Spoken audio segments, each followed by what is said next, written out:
que ahora está conociendo Italia como país demandado, me dijo, bueno, Diego critica la postura de establecer un mecanismo de apelación porque es árbitro y no quiere que el arbitraje desaparezca. Fue muy curioso porque yo di la misma charla, ellos estaban presentes uno de cada lado y los dos me criticaron por las cuestiones contrarias.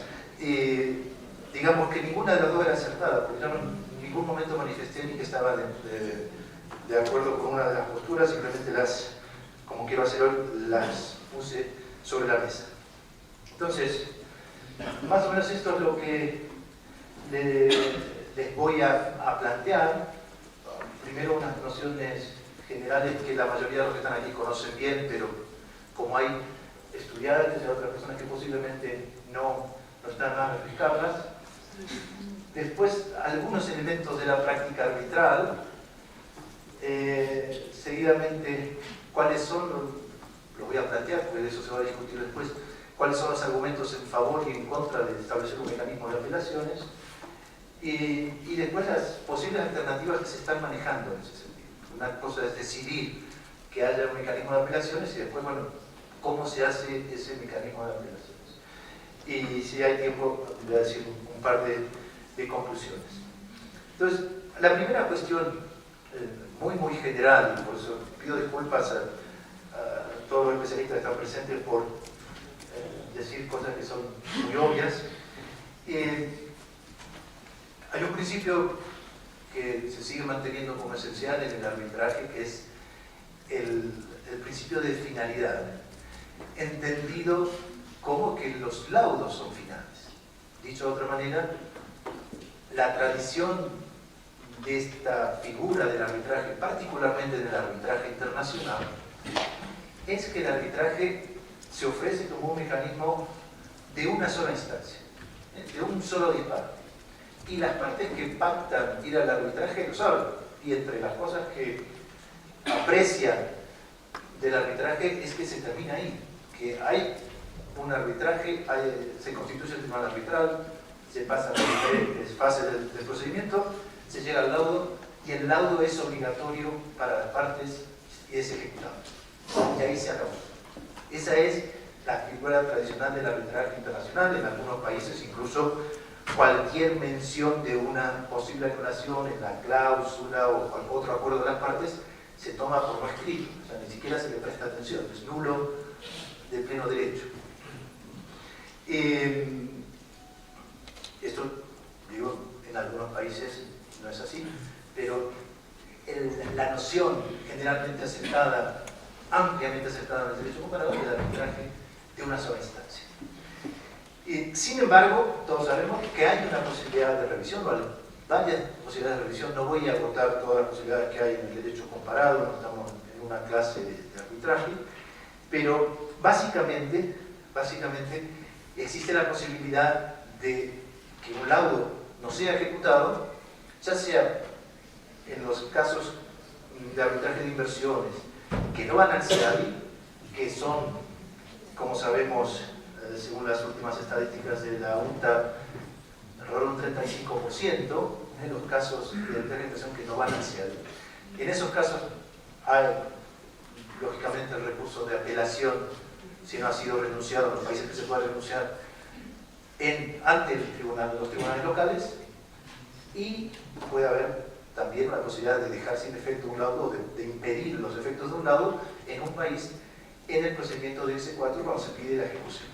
En el caso del CIADI, como saben todos, hay un procedimiento interno del CIADI a través de la constitución de lo que se llama un comité ad hoc, un nuevo tribunal arbitral que puede anular, y algunas veces lo ha hecho, el laudo arbitral.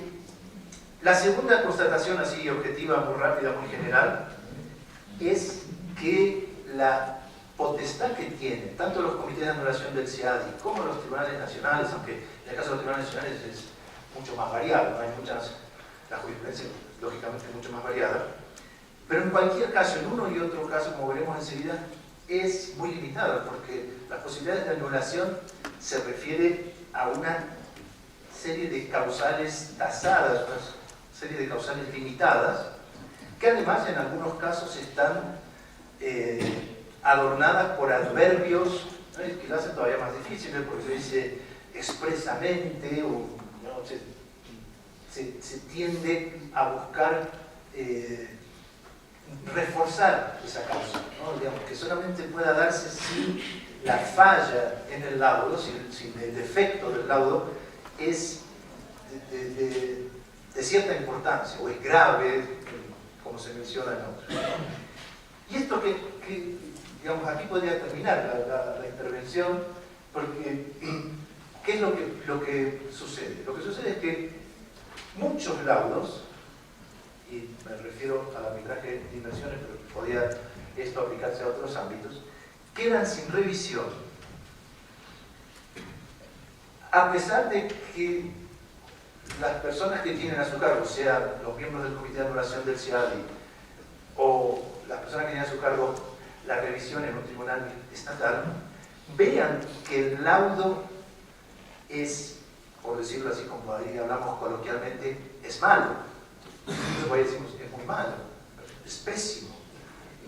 O, en términos más jurídicos decimos, hay errores de derecho importantes, ¿no?, errores graves. Y lo frustrante es que si hubiera apelación, lo frustrante para el que ataca el laudo, ¿no?, que puede ser el Estado, puede ser el inversor o inversionista.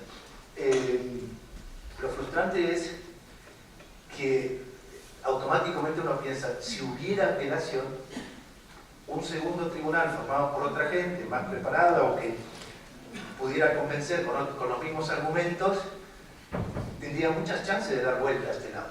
Pero en un sistema de anulación, las chances son muy pequeñas, porque hay que meter ese defecto, que a veces es evidente, en las causales tasadas que aparecen, y que en el caso del artículo 52 del CIADI, que les voy a mostrar ahora, ha sido redactado de una manera en la que se quiere mostrar, y en esto creo que hay consenso, se quiere mostrar que el mecanismo es excepcional. No es lo mismo o no es necesariamente que decir que esas causales tienen que interpretarse restrictivamente. No es lo mismo, algunos lo dicen, otros no. En ningún lado expresamente se dice que tienen que ser estudiadas restrictivamente. Lo que es claro es que son pocas causales, que algunas de ellas tienen, como decía antes, algún adjetivo o algún adverbio que la hace más pesada de configurar. Cuando decimos el tribunal se hubiera extralimitado en su facultad, no vale solamente, si detectamos que se ha extralimitado, esa extralimitación tiene que ser manifiesta. Entonces, hay toda una jurisprudencia y muchas páginas escritas sobre cómo se configura ese elemento manifiesto. Y si miramos en otro de las causales que se invoca más a menudo, las que se invocan más a menudo, como saben, es la B, la D y la E, sobre todo la B y la D. La D nos habla de un quebrantamiento de una norma de procedimiento, pero tiene que ser grave, ¿no? Cualquier quebrantamiento de una norma de procedimiento no va a servir en la práctica para anular un laudo. Y esto viene reforzado, ¿no?, en el contexto del artículo 53, en el que se deja claro que no hay apelación. Es decir, que esto nos viene a decir en una interpretación sistemática que el artículo 52 nunca puede ser tomado ni puede ser interpretado sus causales para jugar como una apelación.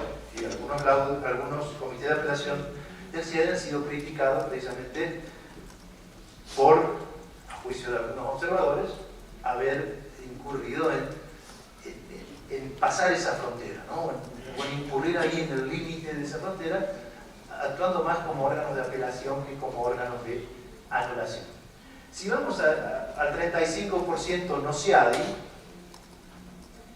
en la arbitraje de inversión, no vamos a hacer, no es ni el papel que tengo aquí, ni lo que ustedes esperan, de explicar país por país, aunque hay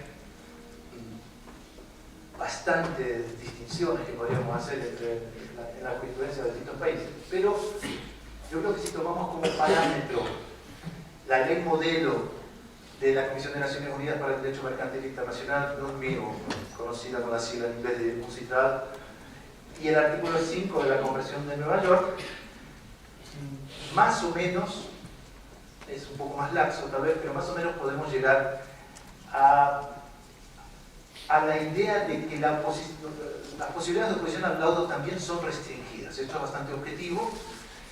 Hay una vía que se usa en algunos países, que se ha usado en la práctica, sobre todo el hecho de que en los instrumentos de Naciones Unidas está la figura del orden público, porque la revisión es estatal. Como el orden público, aunque sea orden público internacional, hay una concepción de orden público, aunque sea internacional, pero la concepción de orden público internacional que tengo yo como Estado, en mi orden jurídico, no tiene sentido esa noción en un sistema internacional o transnacional como el del CIAD. Pero claro, en los sistemas, cuando la revisión es estatal, aparece el orden público y como sabemos, bueno, la figura del orden público, la acción del orden público se puede, o se ha ensanchado en la práctica lo suficiente como para, en lo que nosotros estamos hablando, atrapar, incluso en situaciones, lo que se está hablando es de anulación, cuestiones que serían más de apelación sobre la base de, bueno, el tribunal arbitral ha sido tan grosero en su error que está vulnerando el orden público.